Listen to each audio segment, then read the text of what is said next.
Well, as usual, I'm live with little to no warning because I am the worst YouTuber on the planet. I'm the guy who doesn't do a good job of promoting himself because I'm too busy focusing on trying to do the work. And I wasn't going to stream, but then I thought, what I'm working on right now, this is a challenging shot. I'm going to adjust my webcam a little bit. This is a challenging shot. There's a lot here, and it's all acting, so what the heck's going on? Well, I'll show you. My YouTube friends, we just got this shot done earlier today. Came out quite nice. And so we've got all this stuff going on outside the tent where Golik found the letter. And he knows that it was written by Asher. So this is not a good situation. Well, meanwhile, if we think back a ways, Melchizedek was outside the tent, on the other side of the tent. Now, it's true that he ran up the hill when he saw Tianara come out. However, we're assuming, for the sake of visual storytelling, since we haven't seen Melchizedek in a while, we're going to assume that he's still pretty determined to get the letter. So here he is back outside the tent again. Okay, so that's the next shot. We're giving the, this is the next shot with the background. So he's back by the tent. Because at this point we're giving the audience a little bit of a break. It's been all this sort of intense progression, finding the letter, yada yada yada, and now little sigh of relief, and let's cut back to Mel and find out what's going on with him. So this is, as I say, a complicated shot. Here's what happens. Mel says, actually, here's why I live stream. Because what was going to happen is when Mel says, I didn't technically lose the letter, and his hands sort of thrust out in front of him. You can see the tween here where the hands are going to thrust out to here. Like, I didn't lose the letter. But then I thought it'd be interesting to do this. I didn't technically lose the letter, right? Because it was stolen. So that's what this is all about. I didn't technically lose the letter because it was stolen, right? By a monkey. But it's the effort that counts, isn't it? Asher's gonna kill me. Okay, so and then on this last shot, it probably goes without saying, if you're an astute visual storyteller, probably goes without saying that when we get to this is going to be pulling out. But actually, we look at what happens in the story. It says, but suddenly Mel hears voices of confusion from the tent and strains to hear. Now, again, I think when I originally storyboarded this, I still had Mel up in the top of the hill, and he's kind of really trying to listen to what's going on down there. And we're gonna pull a Spielberg here. What do I mean by that? Well, it's really a common storytelling device actually in filmmaking, and you saw it, the sort of the quintessential example of it is in Raiders of the Lost Ark. Indiana Jones. I can't remember what the setup was, but it basically amounted to a moment where it's like we need something more, some better weapon or transportation or something, and then it just immediately cuts to him being on a horse. And there's no explanation given in the movie for how he found the horse, how he managed, he just cuts to Indy on the horse, and you just accept it, right? So this is kind of along the same lines in two respects. Number one, we didn't see Mel come back down to be behind the tent again. Who cares? And number two, once he, let me look at the script. Basically, once Mel picks up on what's going on. He overhears what's going on where Golek found the letter and is telling the king that this was Asher's doing. So then later in the show, we just cut to Asher and Mel is back with Asher, and the first line of dialogue we hear, if I remember correctly, is, "Did anyone see you?" is what Asher asks him. So we just jump cut to that, right? And you don't need to see everything that happened in between. So that's kind of where we're at in terms of the visual storytelling. Now, I'm probably committing a cardinal sin here in that I'm really baking all these shots into a single Krita file. So we'll see how it goes. If I have to, I'll break it up into sub scenes, but I think we're probably going to be okay. So what's got to happen here is, number one, we've got to tighten up the pencil test so that we can then go to ink and paint. And then there's just minor, you know, like right there, the tween's pretty straightforward. I would say that this is probably accurate. His expression will change from sort of a, you know, to a little more frustrated kind of expression. So I've got to work that stuff out and just kind of get the timing of it figured out. So that's what we're doing. That's what we're doing, friends. This is the Animation Truman Show. The boring grunt work of actually creating an entire animated show, series actually, all by yourself, with help from a few friends who provide some extra voices. So, fun stuff. Fun stuff. So we're just gonna carry on. So now I can see here, I for the ink, I went ahead and got the costuming dialed in, and we want to make sure our shapes are closed. So anyway, is there anyone here? There's no one here yet. There's no one here. No one cares. Besides, it's Friday night. There's probably way better things to do than be watching the Animation Truman Show. So here, I think I'm going to just jump straight to ink. Save my work. Save early, save often. This is a tween. So I'm just going to kind of have the fun of sort of working out these tweens one little bit at a time. I think that this should probably not be quite as intense as what we see in the original sketch, because he's just, you know, obviously trying to reason out how this is not quite as big of a disaster as it is.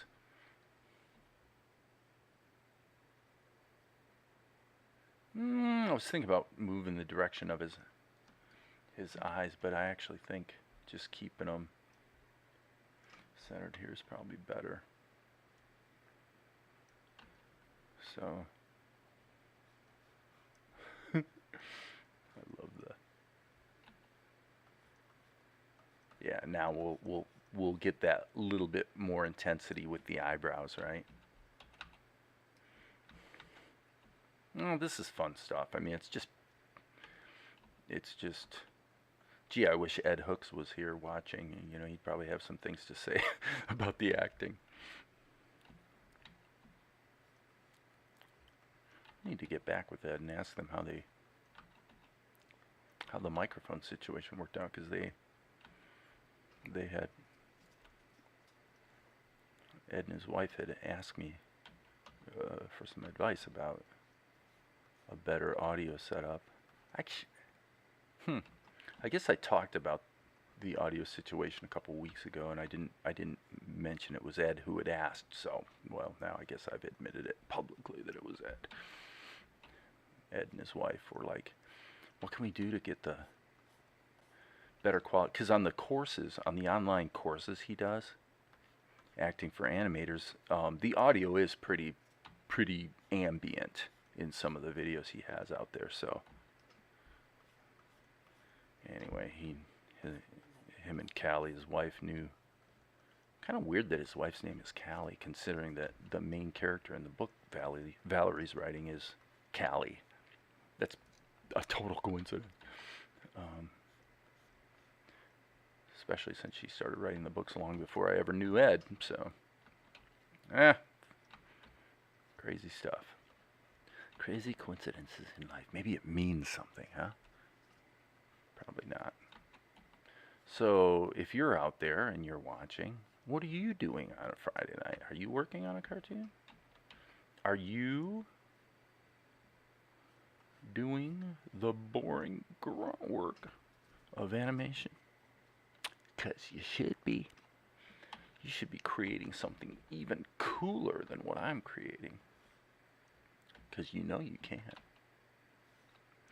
With the free tools we have available, although they are a little annoying at times. Here it's Krita, OpenTunes, actually Tahoma 2D, but technically OpenTunes. It's all the same DNA.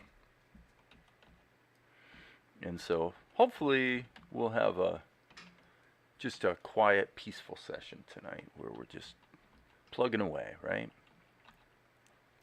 So here I'm just figuring I'm kind of going straight to ink. Just want to flip back and forth and just make sure it's feeling right. This is part of it's one of the funnest things about animation is just going like this and just seeing it kind of come to life, you know. It's a very cool thing. Very cool thing. The sort of microscopic, I do relate it with music to step sequencing, where you can create music literally one note at a time. I mean, think about it. That's what the great composers had to do. They're composing on paper. What a great skill to have, to visualize in your mind what it's going to sound like when you really, you don't have a modern, computers and sampling libraries and all that stuff. They just had to use their imagination. And then, of course, when they got with the orchestra, see what's not quite working and make adjustments on the fly. I mean, there's tremendous skill to that. It's a beautiful thing. Beautiful thing. Okay. I don't want to go too far and lose my context here on his body. So I guess I'll go ahead and get the hair kind of chomped in. When I'm doing this type of animation, it does seem to usually be easier to make these little small lines like that and then connect the dots afterwards. It's, your mileage may vary. I don't know if that works for other people, but because what I'm really looking at is this contour. What is this contour doing? Boom, boom, boom, boom, boom, boom, right? So now we have this one that's kind of crawling up that way.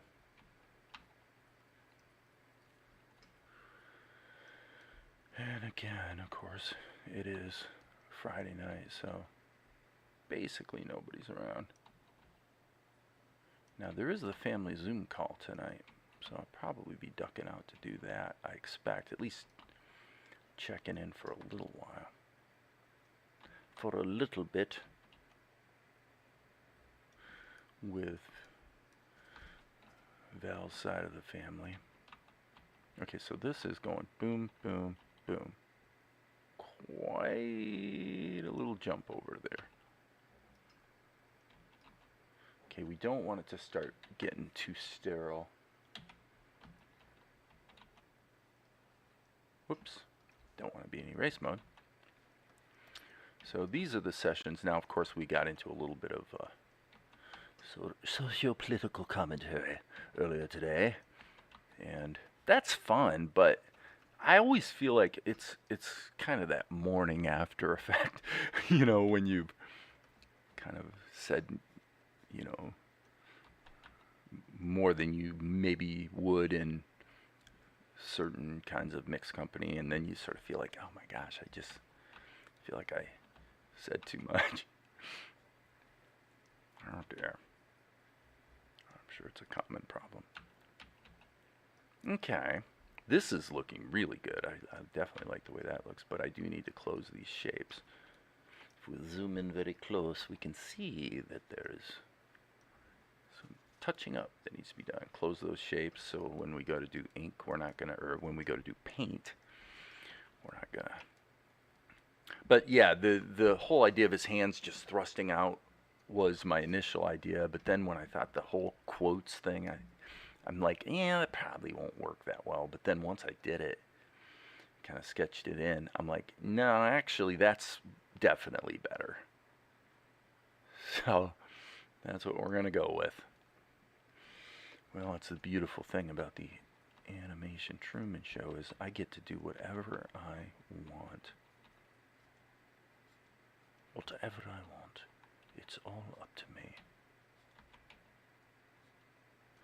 So this is, to me, this, what I'm doing right now is interesting because,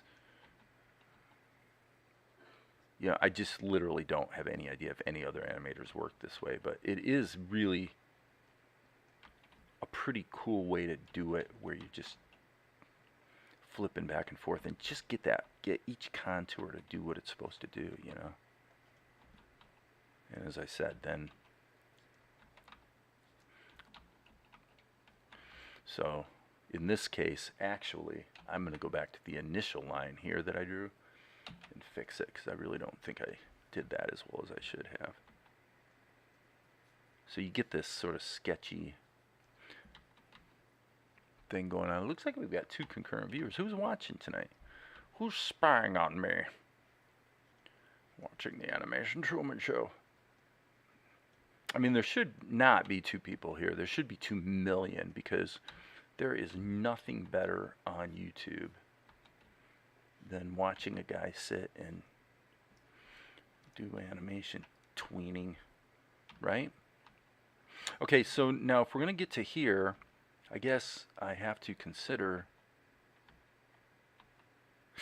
yeah, I really need to actually mod this a bit. So this probably needs to be here.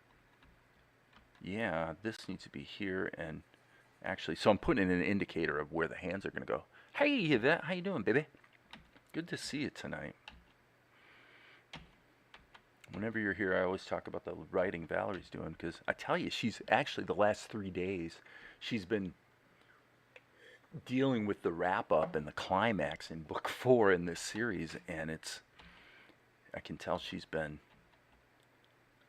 kind of back and forth, trying to play it different ways. She has a very unique way of writing that I don't think I could do it this way. So I'm a guy that I tend to write a complete outline and really make sure I know what I've got before I start writing, whereas she does completely the opposite. I think of her like a comic book kind of thing where you just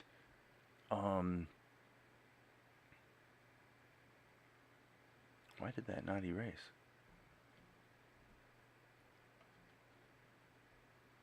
Oh, there must be a selection. Duh. So the way I look at it is it's a valid way to write. You know, it's not my way, but it's certainly a valid way, and if you can pull it off, then it's a fun way to write because you're just allowing the muse to take you where it will. And if it's going to be a fairly long epic where, you know, there's lots of development that has to happen, and it really boils down to your confidence and your skill as to whether you can craft a cohesive story. Right? And I think it probably just depends on the author. You know, how would I do working that way? I'm not sure. I might do okay. I don't know. I know I found it when we were working on the Akari animation thing, the anime thing, before I started working on Salt and Light. I have to confess, find it a little frustrating where she would only give me, because it was really her story. You know, I was just animating it, right? And she would only really give me as much as I needed to do kind of maybe that day's work and a little more. You know, and I didn't like it. I didn't like having to wait. And that's not why I switched to Salt and Light. It was a matter of It was really a kind of a business decision in terms of creating a marketable property. But and it could be I'm wrong. You know, it could be that that anime I was working on a year ago is actually a better bet. In fact, actually, to be honest, I think it's highly likely, actually, that it's quite possible that that's a better concept. But we won't know. You know, you never know until you get the thing out there. So anyway, how are the books going for you? You bet. You're still, how many you got out there now? You told me you cranked out like 6 books in, well, what'd you say, 7 books in 6 months or so? It was some ridiculous number. I couldn't believe it. It's like, wow, that's really cool. Now, this is a tween, so I can sort of get away with just putting in the shape of his arm and leaving it at that. I think that's going to be safe. But I hope it's going well for you. I love the idea that you'd be able to, you know, maybe make a living or get by just creating cool stuff. You know, I think that's a very courageous and commendable pursuit for one thing. But what a cool thing to do. You know, just create your own little universe and hopefully take some people along for the ride, and you know, that's all you can do. Hopefully people enjoy it, and that's that. Released a new story April 1st, taking a little break. You got to take a break every once in a while, that's for sure.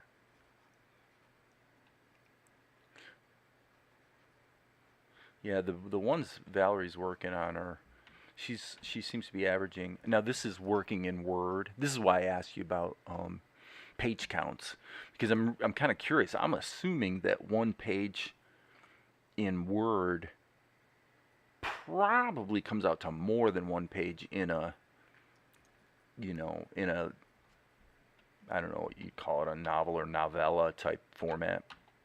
But I could be wrong. It could be that. But yeah, she seems to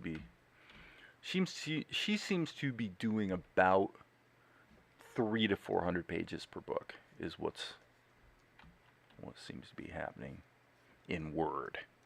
Now, what that translates to in the publishing space, of course, totally remains to be seen. So,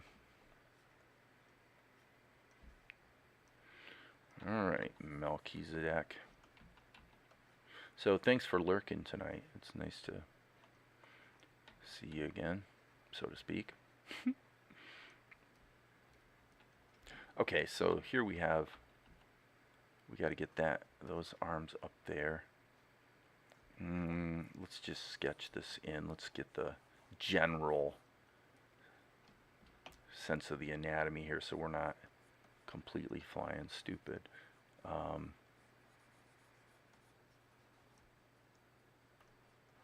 This might be, yeah, that's a little foreshortened, so I may want to actually extend his hands up a little further north. We'll see.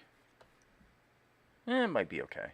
It's close to the danger zone in terms of anatomically being able to connect things up. So let's do it this way. Let's do the sticks and balls thing. Say here's his shoulder, okay, and probably what we want to be definite on would be his forearm.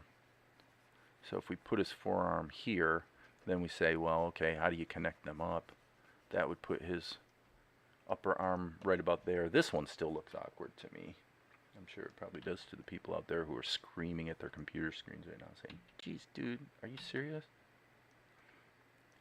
You're not really going to suck that badly, are you?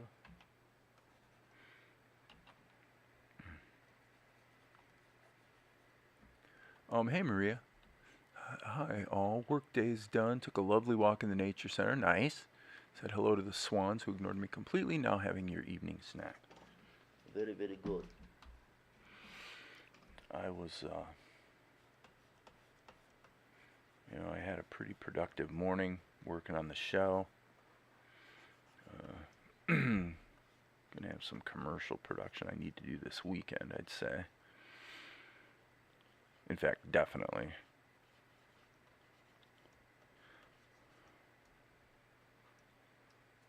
But yeah, I'm still not buying this. Well, it's a good example of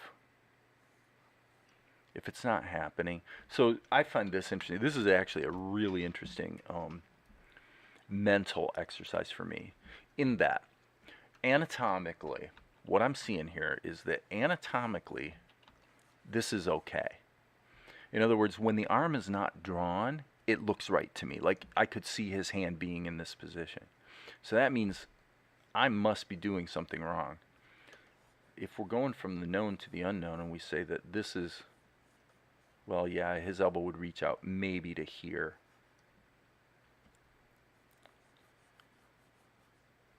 Yeah, I mean, actually that worked. That still feels right. And so what I'm doing right now is I'm being vigilant to where, as I'm drawing these things, when does it start to look funky? Like when does it go, oh, whoa, that's not right. That's wrong. That feels weird. That looks better. That was an improvement, I think. Okay, so now let's look at the decoration here on his garment and just kind of get that chomped in because we're going to have to do it. So yeah, this is a pretty lengthy shot for sure. It's really like four or five shots in one. But since it's all Melchizedek and it's all just acting, I figured it might be fun to try to blitz it out as a one-shot deal. So we'll see. I reserve the right to fail spectacularly. And if I do, well, I'll just have to do it again or find another solution. Okay, let's see what we have. What does he say?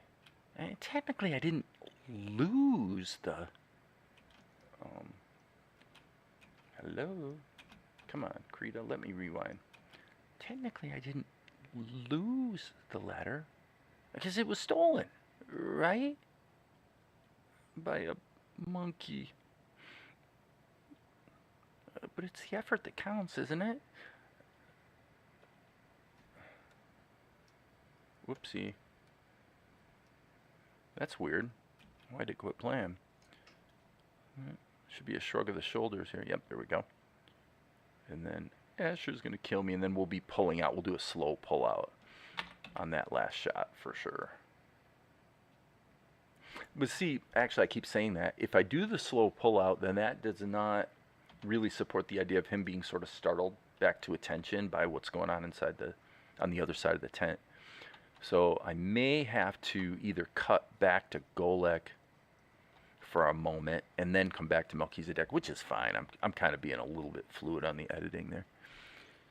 Are you going to design your wife's book covers? I would expect so. I mean, she's not really a visual arts kind of person, so I mean, she's really more of a microbiologist who has taken up writing because of her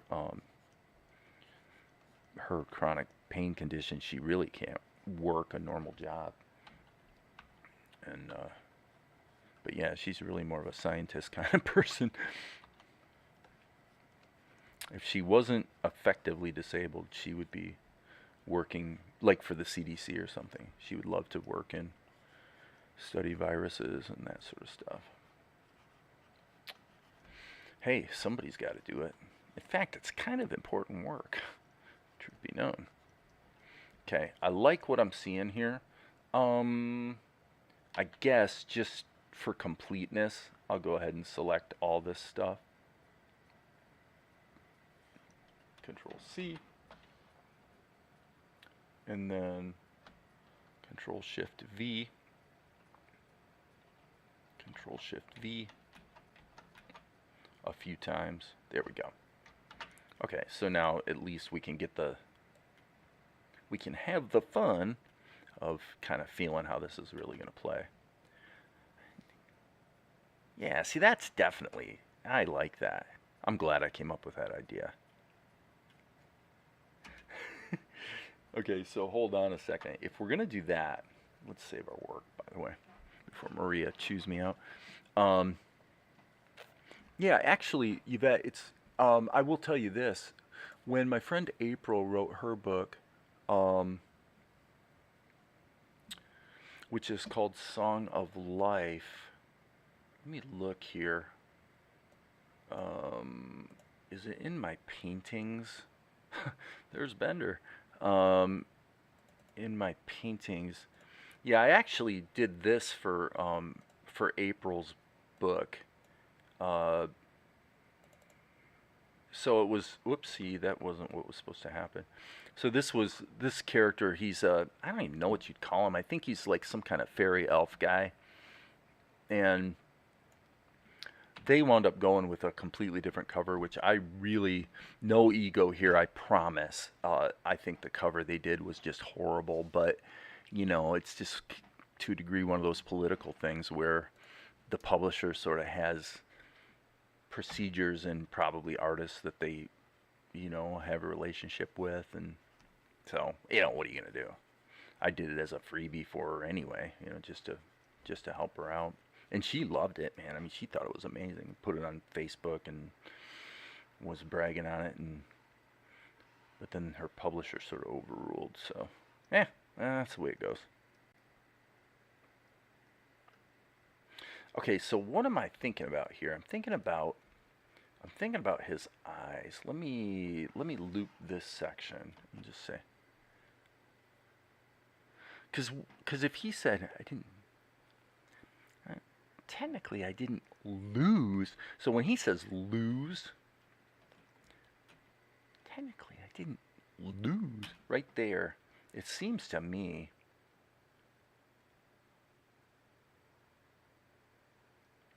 I think what I'm gonna do is just to give myself a guide here. I mean, the structure of his head doesn't change. We're not doing a bunch of squash and stretch on a show like this. So I'm gonna go like this. And now here's where we've got the finger thing going on. So what I'm going to do is I'm going to go Control-Shift-V and just allow myself, and I'm going to actually Control-C.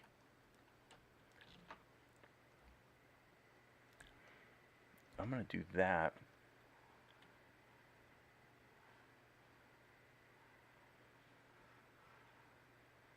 Okay, so why don't we... So what I'm thinking about here is his eyes. I think right here. Let's just hit delete on these two shots, these two frames, so that the sketch isn't distracting me. And then I want to completely re-envision what I'm doing with his expression. And then we'll come back to the... Whoops, that's not what I meant to do.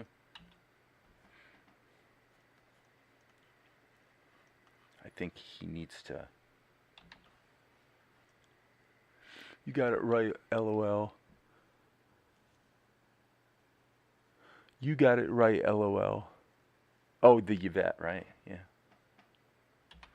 I'm going, what is she talking about? Hey, Darren. Welcome to the Animation Truman Show.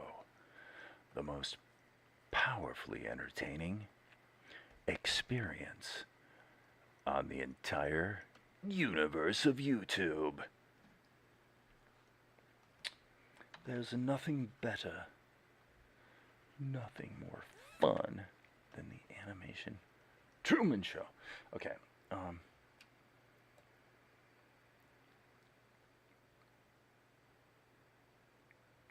Okay. Boom. And of course, see, this is what I was talking about yesterday. The one frame that, as I scrub, doesn't show up is the last one I did, which is obviously the most important one. And now, there it finally filled the cache. Okay, so I'm almost letting Mel have this sort of sense of sarcasm. Like, I didn't lose it. That's what I'm trying to do. And of course, we have to try to do it pretty economically here, since it's a fairly low frame rate cartoon, and I'm not going to spend 3 weeks just on that expression. If I was going to, I would freaking rotoscope it, or at least I'd shoot video of myself and just use that as a guide.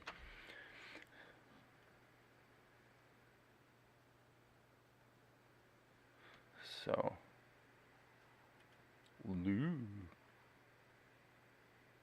and it's still doing it again. It's doing it again. The one frame that won't show up is the last one I drew. Which, obviously, algorithmically, to the developers out there, hey developers, by the way, the frame that won't show up when you scrub after drawing it is in fact the most important one. I will admit, Darren, this is an issue you do not have with Tahoma or OpenTunes. The real-time scrubbing and interaction is really quite good, I must say.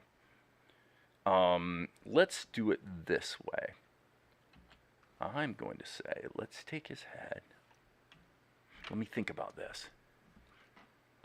Well, you kind of go, you can lose it. He kind of go like that. So let's go ahead and try that. Okay, Control Shift V. So if I'm going to do that, he would go down like this, I think, and then spring back up. But the thing is, he wouldn't spring up that quickly. So I almost need a couple more frames here to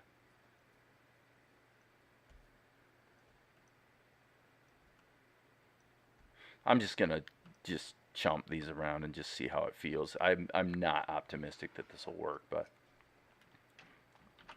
hey, we're just figuring it out, you know.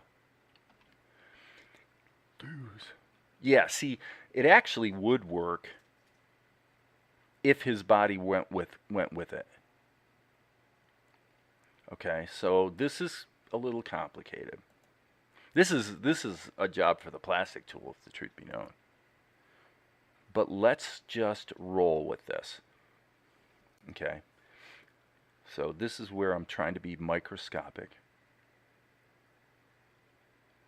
Right here, when his head goes down, right here, I would say what should happen. And you know, we'll just figure it out. If it doesn't work, it doesn't work. Okay. Here, I think his body should shift as well. Okay, so now I'm going to go Control C, go to the next frame, hit Delete, and go Control Shift V.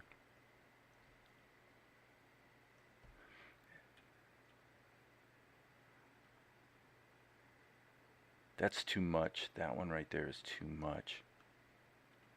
Probably should turn on the skins. So we got boom, boom. Yeah, that's definitely a little too much. It's a subtle thing. Okay.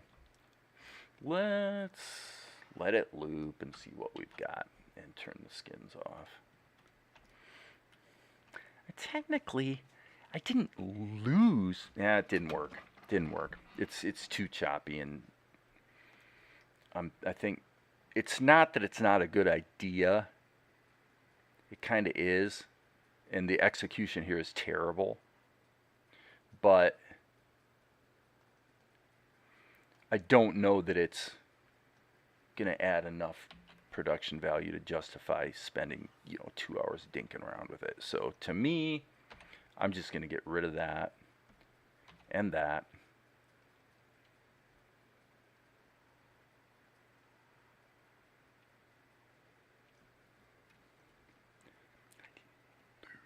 Okay, yeah. For one thing,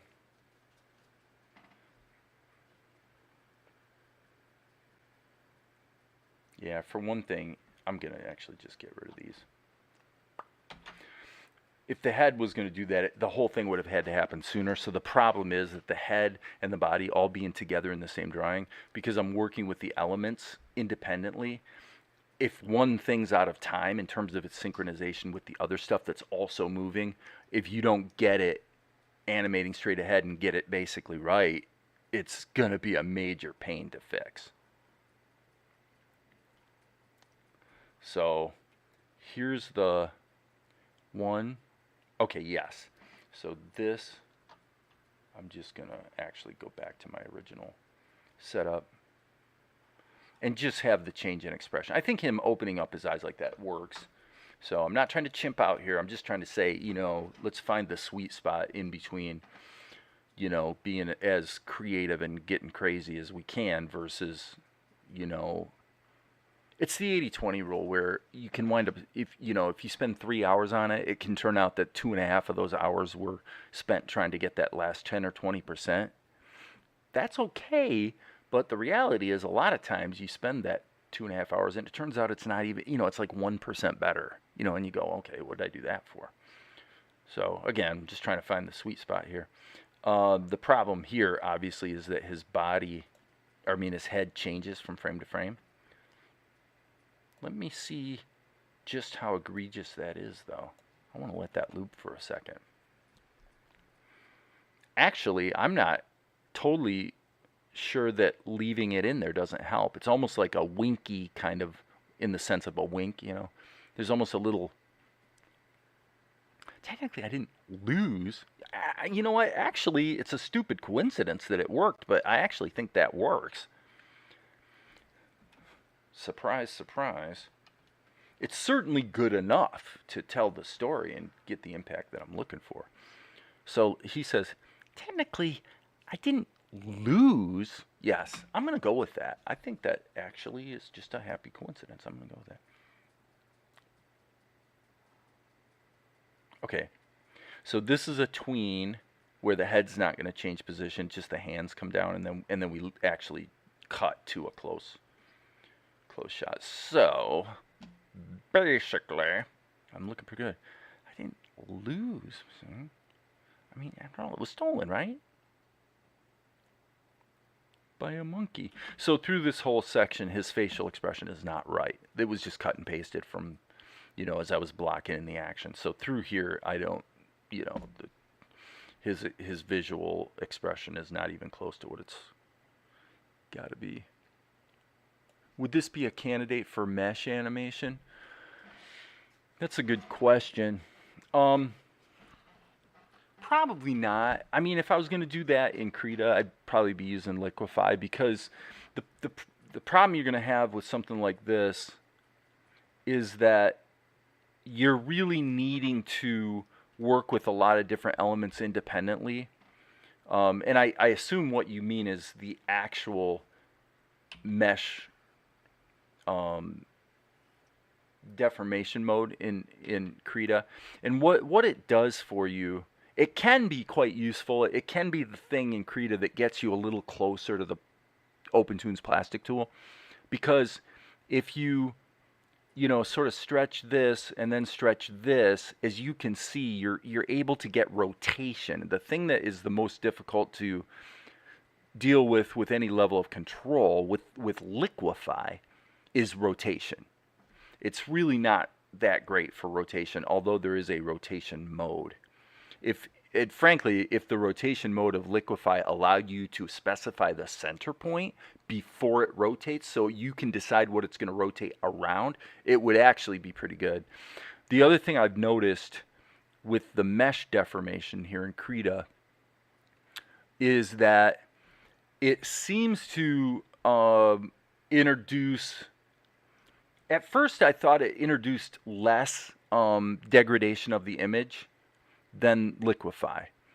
And what I've sort of come to the conclusion that it's actually probably a little bit worse. So in terms of, if you were doing this with the ink, put it this way.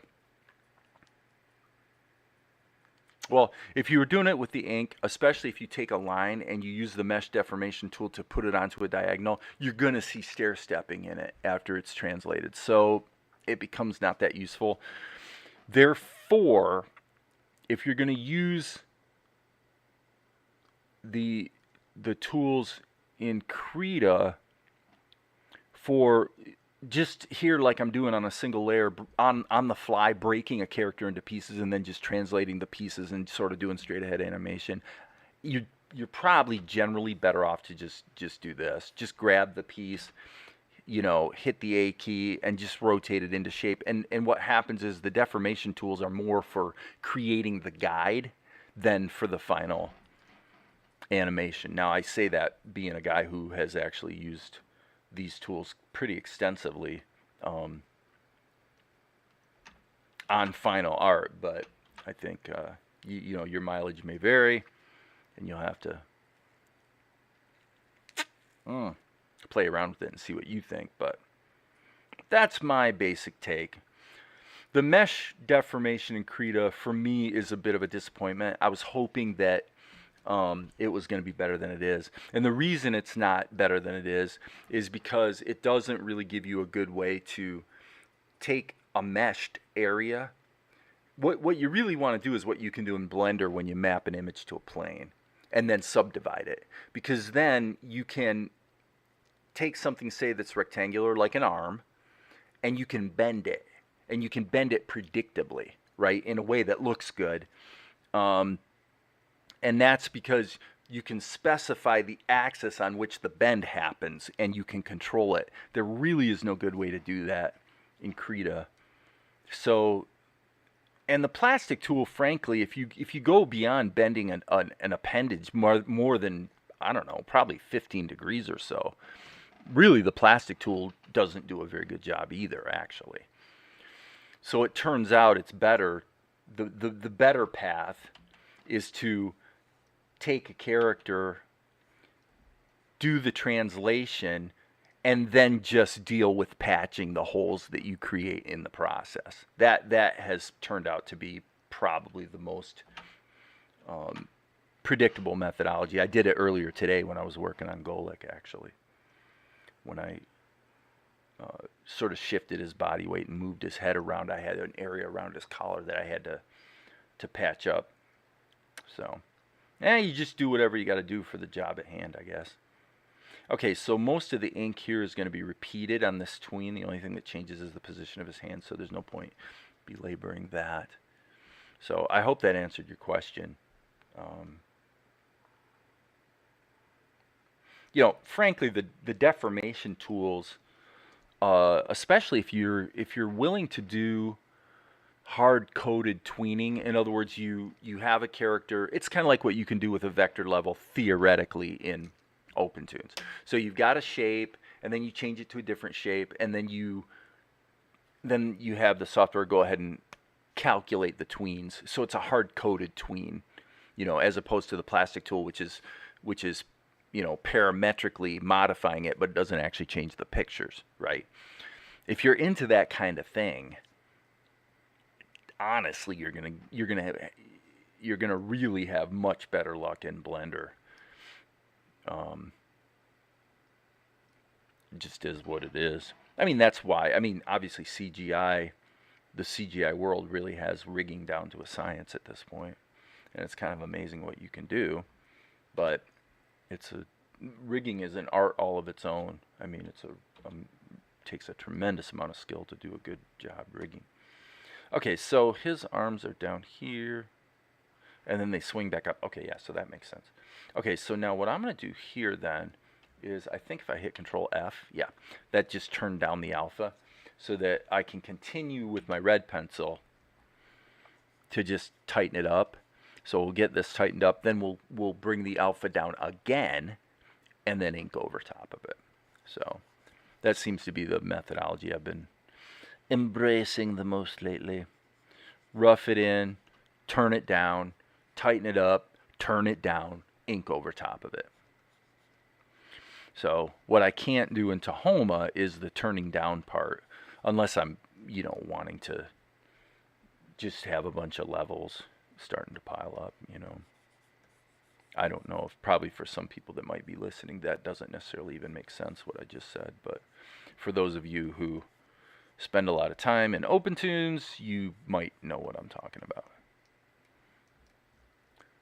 Long story short is, you can't draw something in, like you can in Krita. You can do what I just did. Draw something and then just use the curves tool to turn down the alpha. If you wanted to do the same thing in Tahoma, you'd be better off to just put it on another layer and then make this layer semi-transparent, Why is that not showing as being transparent? Probably because it's being soloed. Yeah. So, and that's a fine way to work, there's nothing wrong with that. I guess I'm just impatient. I like to keep my work a little bit on the flat side sometimes. It depends, though. It really depends on the shot. So this will be pretty much ink worthy. Hey, baby. My baby is walking through the room. Okay.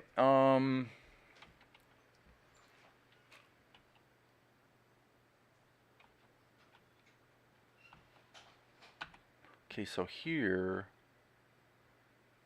Okay, I'm just thinking about his costuming and how everything's. He's kind of crunching up a little bit here. So I want to make sure I show that. Otherwise, we kind of have some anatomical issues. Good morning, animators, says Nugget from New Zealand, I believe. Jolly old New Zealand. Okay, so there is a little bit of a color.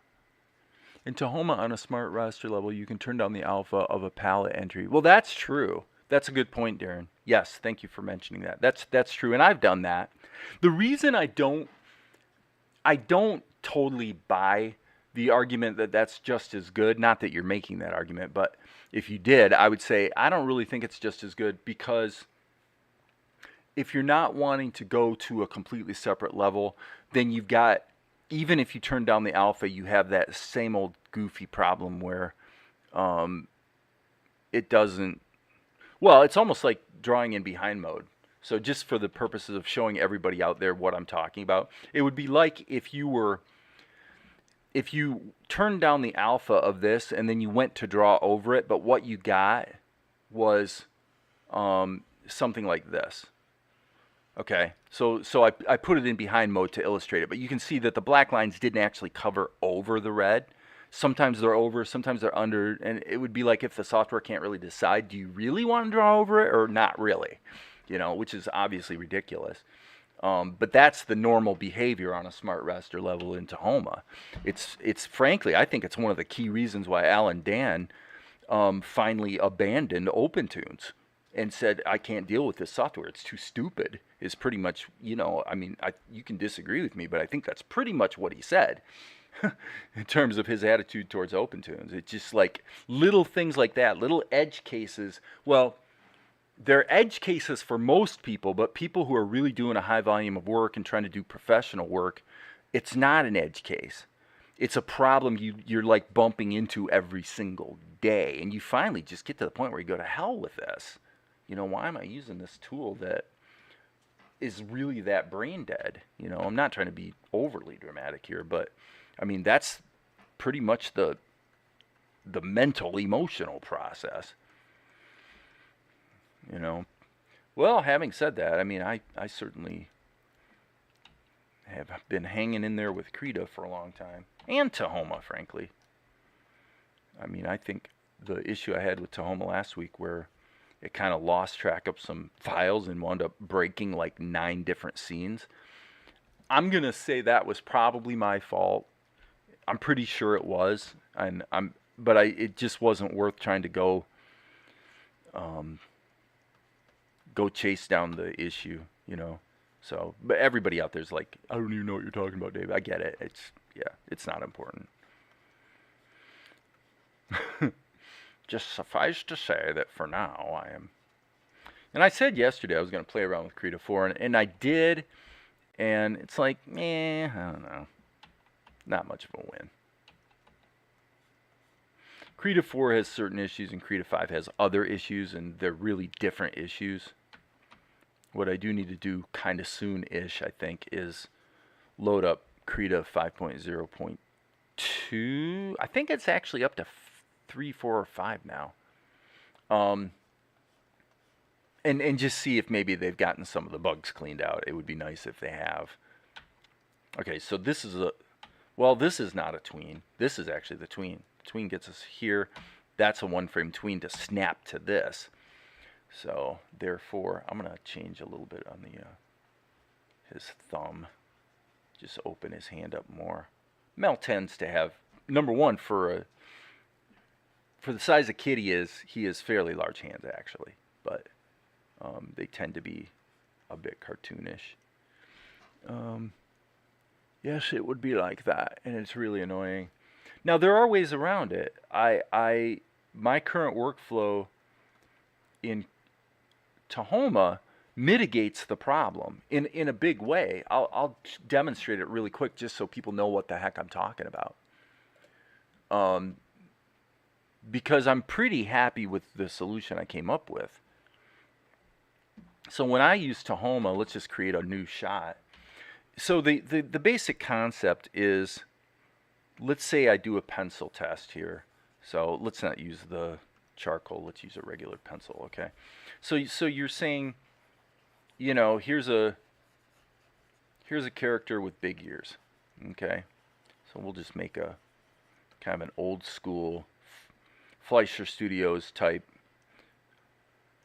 character, I guess. I don't know. Okay, so the problem that you have traditionally in Tahoma is when you go to do ink, let's just add another brush. So we're using a standard Tahoma brush here.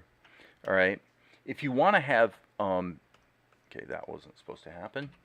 If you want to have pressure sensitivity, okay, then you can basically see the issue here. I've been in Krita so much lately that I'm a little bit winky on my hotkeys, so forgive me for that. But as you can see, I'm just drawing a line here, and you can see what's happening. Okay, so it's almost like Tahoma's making a judgment for me. You know, do you really want to draw it, or are you just kind of thinking about it and you're just not really sure? Well, that's stupid. Now you can mitigate that to a degree. If you go into pencil mode, or turning off pressure helps, going into pencil mode helps even more, because now you're getting rid of anti-aliasing, and basically, it's still not perfect actually, but basically Tahoma understands that you're trying to draw over what was there before. Okay. What I've done most recently is, what I just found happened was, if I used the My Paint brush for the ink, it's a My Paint brush that I basically programmed myself to dial in the settings just the way I wanted them. There's a slight bit of smoothing baked in, for example, because it's basically for inking. I created the brush just for inking. And as you can see, it does a very nice job of covering up the pencil lines. And then I can, so I can sketch with the number 1, and then I hit 3, which switches to the ink brush, and there it is. And then if I switch back to the other and hit the eraser, if the eraser's in selective mode, then I can just erase the sketch lines. So it works out fine. And for those who have a cow about the aliasing, well, it just turns out in practice, this is the actual size it would be on TV. It turns out in practice, it isn't a problem, right? So that's been a fine workflow. That's worked out pretty well for me. And then I also have this brush called Tighten Up, which is just another version of the pencil. So that if I do a real bold ink job like this, I can then use the Tighten Up brush to just add some more subtle pencil type work if I want to, you know, whatever. So that's been pretty workable for the most part. Ross is asking a great question. Or I'm sorry, Max, great question. Well, basically, it just depends. It totally just depends on the shot. In practice, what happens is, most of the time, that is actually what I wind up doing. I wind up just sketching, you know, like this, and then I tend to, especially if I'm not sure if I'm happy with it, then I tend to just repeat the curves operation to just turn the alpha down, and then I just continue sketching over top of it. And then when I'm ready, I turn it down, and I just hit the X key to go to black, and then just start inking over top of it. So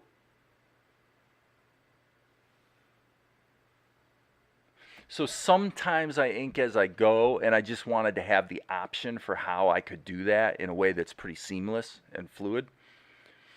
But in practice, I don't actually do it that much that way. Usually I do it the way you're saying, where you get the whole pencil test blocked in first and then do the ink as another step. And when I do that, I usually do put the ink in a separate layer, actually, because I want to have the, well, I was going to say I want to have the option to color correct the ink, like lighten up the ink lines or whatever.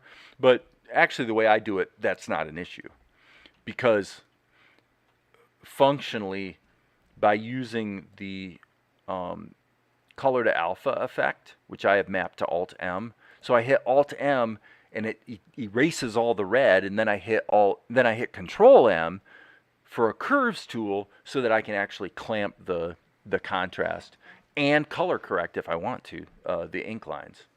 So there it is. So what I definitely have been doing less of lately is initially doing a scene where all the ink and paint and shadows and everything are all baked into a single layer. For a while there, I was doing that quite a bit, and it just bit me in the butt too many times, where I found out I really needed access to those layers to make, to fix something or whatever. The middle ground, of course, being to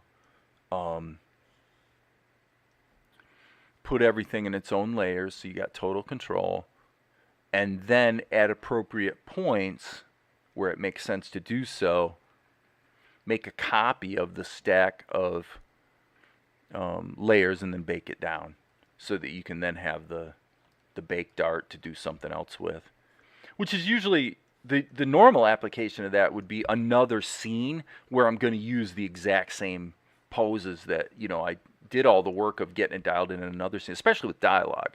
If you've got your character looking right and you're just cutting back and forth between two characters, then a lot of times it makes sense to just take the baked version of the first,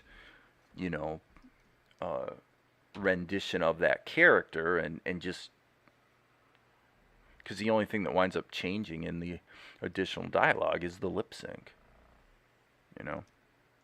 So probably more information than you really wanted, but there it is. And key, boom. Okay, yes, that was wrong, Dave. You silly, silly goose. This needs to actually be probably just about there, because he has a belt that he wears. Nose is itching a bit. That's the approach I personally prefer, so you're switching between tools so much it saves time. Well, yeah, and my whole concept was, how can I set up actually Krita, Blender, and Tahoma, any of the three, so that I can instantly go from sketch, sketch, sketch to boom, a final line that I want to keep. How do I do that? In Blender, I do it with the pressure. But there's a glitch that makes it not as useful as you might think. So in other words, if you have a pressure curve, I don't want the freehand path tool. Okay, so let's say you got a linear pressure. Well, it turns out if you use a pressure curve that looks something like this, something like that, okay, and you can play around with it. But if your pressure curve looks like that, then what you can do is you can sketch lightly quite a bit, and then by just pressing a little bit harder, it goes to like full density. And that's not a bad way of doing it. That I do have Blender set up to do that right now with the grease pencil. And then what you would do is, by applying curves to the alpha channel like this, you see what happens is the stuff where you were pressing lightly disappears, and the stuff where you pressed a little harder becomes clear. But it's not a perfect science, because obviously that's why doing cleanup on animation has always been, a little bit challenging, because you're always throwing data away when you do those contrast operations to get rid of the stuff you want to hide and keep the stuff you want to keep. So what was I doing here? I I believe, do I need to draw his face? I think I do. Yes. Okay, so what is the facial situation? Let's do it the way I was describing. Now here's the catch. Here's where keeping the ink in a separate layer does make a lot of sense. This very situation, where we've got some of the drawing that is, the alpha's turned way down low so that I can tighten it up.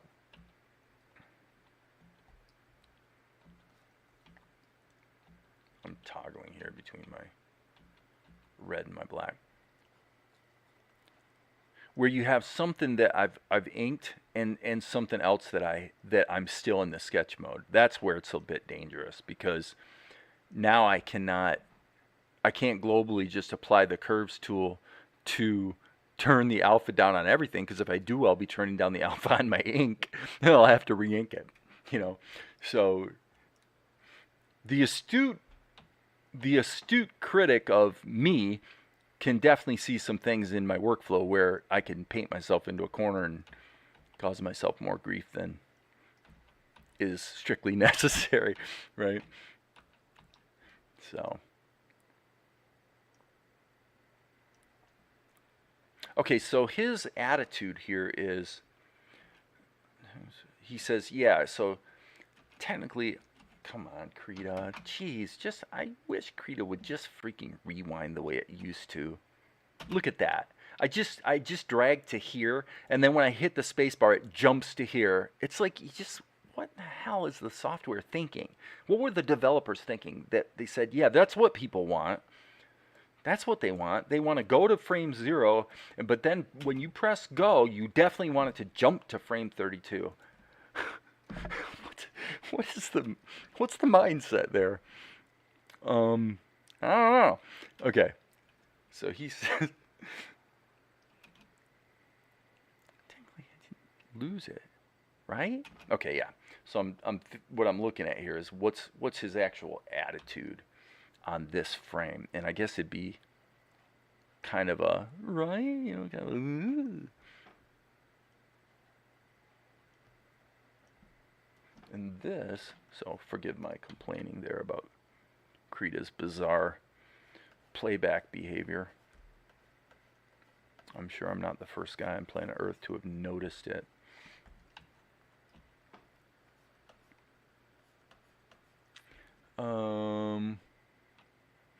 Right, so Max's point is, if you work, and for the most part, for most people, most of the time, and indeed for me, most of the time, Max is totally correct. It's better to, you know, if I'm going to sketch over stuff and then keep turning it down and then tighten up the sketch, that's fine. That's a good way to work. But going from there to ink and paint, so half of it's inked and half of it's still in a rough sketch mode, part of it's in a tight sketch mode, that's really asking for trouble, actually. You're definitely better off to just keep the red pencil and just stay focused on the pencil test, getting the pencil test dialed in, and then go back and do the ink as a separate step. With the curve tool you demonstrated, is that to make the line thickness uniform?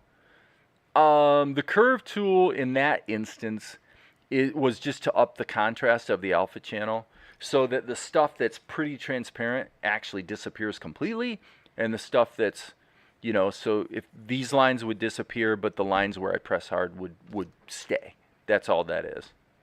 It's just a cleanup step, really. Okay, something's wrong with Melchizedek's. Yes. Something about his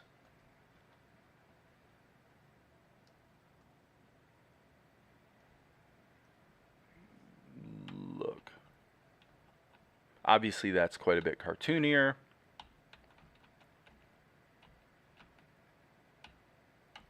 I would say we've got a little bit of an issue here. Yeah, there we go.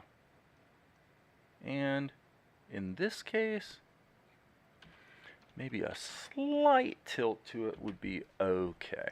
All right, let's just keep forging ahead. Okay, so I'm going to take Max's advice and from here on out just stick with the red lines and save the inking for later. I'll probably be glad I did.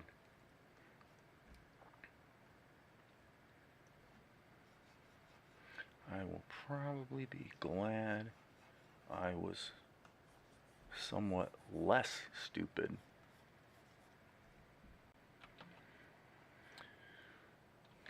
Or perhaps foolish is the word. Okay, so we definitely have an issue here.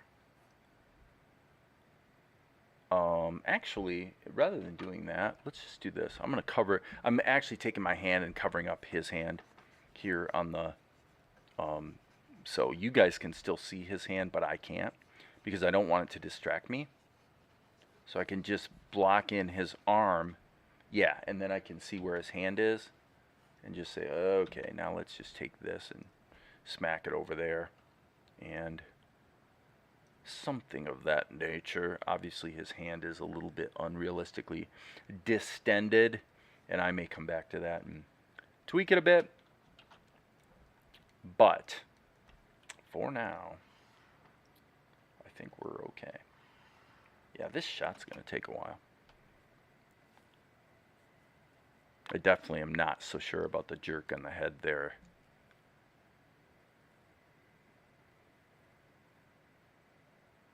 Yeah, okay. So here, yeah, right. The classic Mel mistake is to leave this out. It's amazing how much the hair that shows up under his ears makes a freaking big difference in him looking the way he's supposed to look. It's kind of amazing how much that stupid little couple locks of hair matters. But I'm also going to say that I think I want to tame the wild beast of hair, the wild locks. That's a little better. That's a little better. Oops, that was not supposed to happen. I was trying to resize my liquify brush. Okay. So here he changes obviously to this cheese ball expression where we're in super cartoony mode. That's just a holdover from doing the pencil test, the animatic really.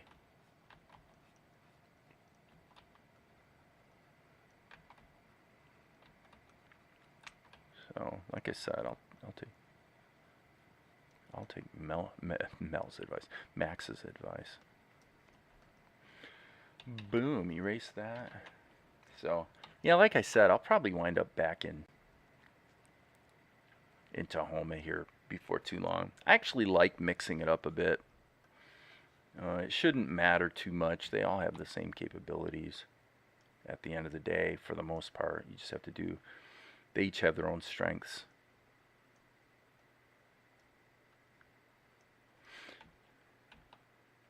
Okay, so yeah, I don't really mind the hair shift there. We're going from concave to convex or convex to concave, however you want to look at it. However, I want to just erase that. This is the nice thing about when you're doing the pencil test thing, it's just nice sometimes to just erase things, just get it out of there so it's not sort of distracting you, and just redraw the darn thing. Just redraw it. Hey, Kyle. Kyle just showed up.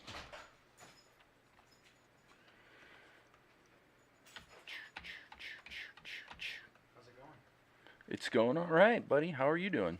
Doing good. I watched Salt and Light today. Oh, did you? Yeah, I got caught up. Oh, good for you. Hope you're enjoying it. I said, I hope you're enjoying it. I enjoyed it. Kyle caught up on Salt and Light today, apparently. Live streaming? I'm live streaming, yes.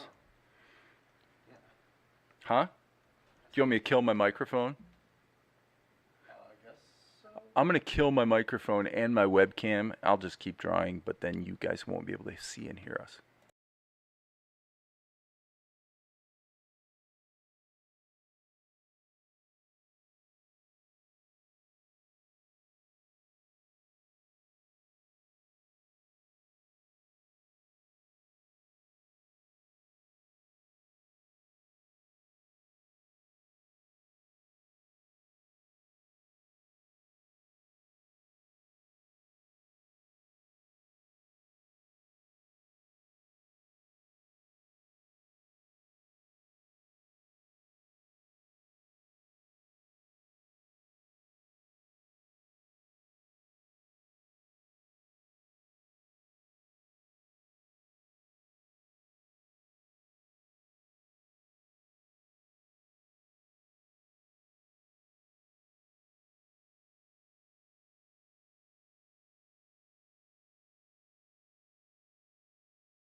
Turning my microphone back on. So, since Kyle just got here, I'm probably going to cut this short before too long. Just a couple things here I want to finish up, but whoops, that's not what I meant to do. Actually, you know what I'm going to do? I'm going to just erase those eyes and redraw them. But I'm going to go hang out with my kid here for a little bit.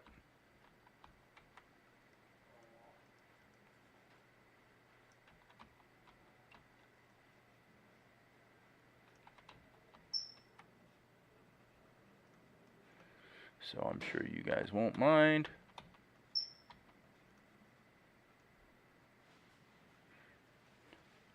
What time is it anyway? Oh, I've been live streaming for over an hour anyway.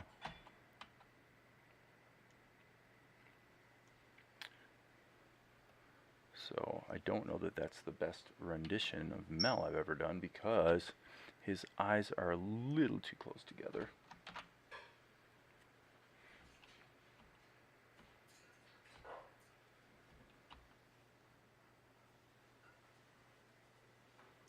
This drawing is actually really good. Quite a nice version of Mel. Unfortunately, it's a one-frame tween. Zuko, you nutcase, you're going to start chirping to Kyle because Kyle's in the kitchen. If Kyle's in the kitchen, Zuko starts chirping to him. Starts calling out to him.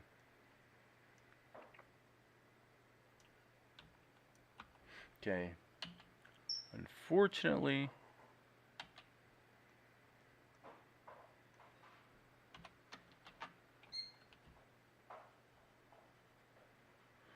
Those were a little too low.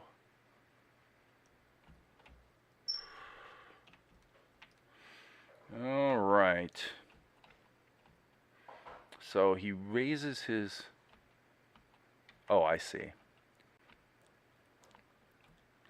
Okay, so he says, technically, I didn't lose the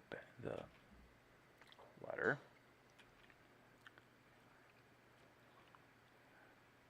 It was stolen, right? That's actually not too bad, because it was stolen, right? Because he's got this innocent look going on right here.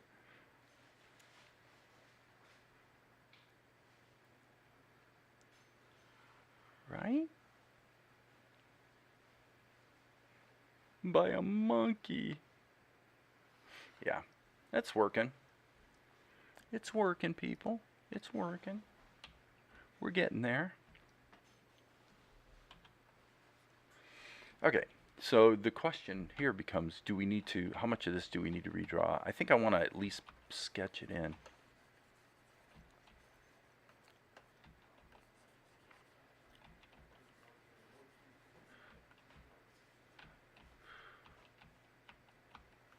Okay, so here.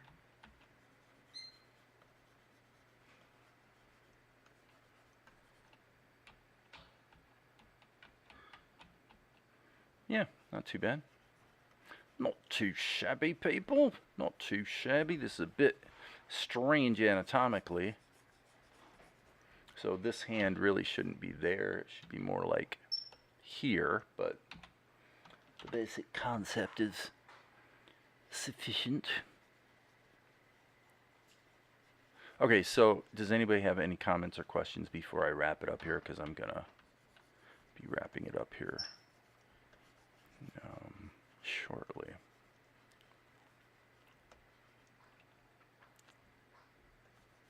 Comments or questions from the floor?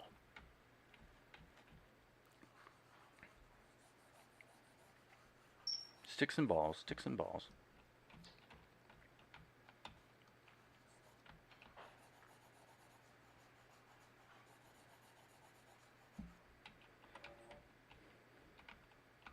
Okay, this is mostly just deformation of the existing shot, right? So, in fact, probably this should be moved a little bit.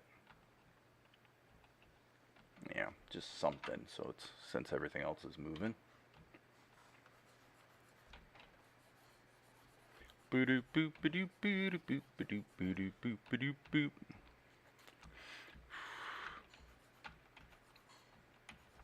Sticks and balls.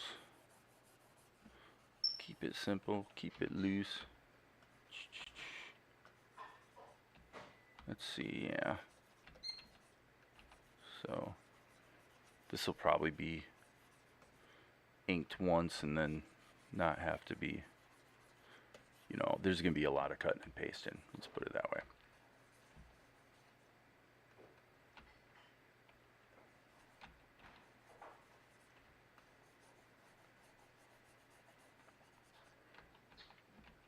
A lot of cutting and pasting.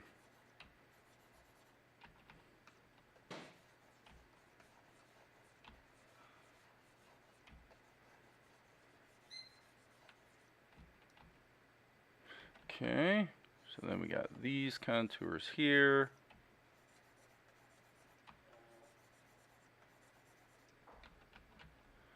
And we've got this little bit of collar going on.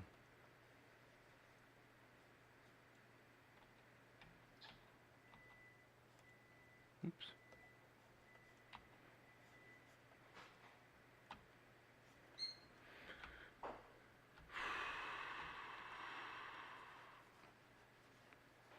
Looks like nobody does have any last minute concerns, questions, objections, shenanigans.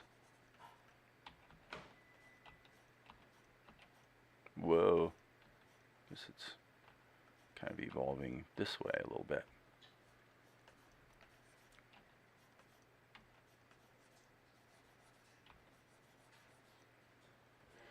Okay, And with that, I think I'm going to just review it real quick and then call it good for this session.